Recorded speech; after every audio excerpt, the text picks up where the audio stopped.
सुप्रभात। आज हम श्रीमद् भगवद गीता के बारे में बात करेंगे। श्रीमद् भगवद गीता हिंदू धर्म के सबसे महत्वपूर्ण ग्रंथों में से एक है। यह महाभारत के युद्ध के दौरान कुरुक्षेत्र के मैदान में भगवान श्री कृष्ण द्वारा अर्जुन को दिया गया उपदेश है। इसमें कुल 18 अध्याय और 700 श्लोक हैं। यहाँ गीता के मुख्य सार और अध्यायों का संक्षिप्त परिचय दिया गया है। गीता का मुख्य सार। गीता का सबसे मुख्य संदेश निष्काम कर्म है, जिसका अर्थ है कर्मण्येवाधिकारस्ते मा फलेषु कदाचन, अर्थात तुम्हारा अधिकार केवल कर्म करने पर है, उसके फल पर नहीं। 18 अध्यायों का संक्षिप्त विवरण। अध्याय नाम। मुख्य विषय। 1 अर्जुन विषादयोग, अर्जुन का मोह और युद्ध न करने का निर्णय। 2 सांख्ययोग, आत्मा की अमरता और कर्मयोग का ज्ञान। 3 कर्मयोग, बिना फल की इच्छा के कर्म करने का महत्व।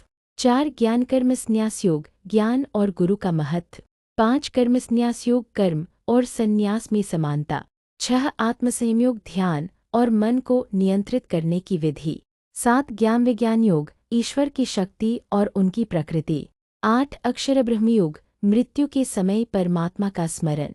9 राजविद्या राजगुह्य योग, भक्ति की महिमा और ईश्वर का व्यापक रूप।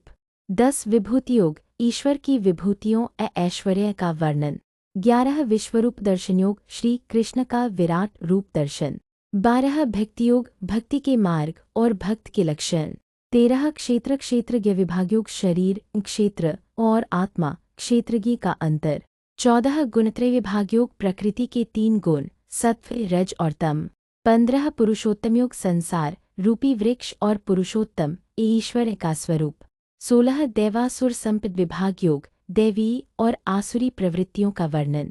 17 श्रद्धा त्रिविभाग योग, आहार, यज्ञ और तप के 3 प्रकार। 18 मोक्ष संन्यास योग, त्याग का महत्व और अंतिम उपदेश।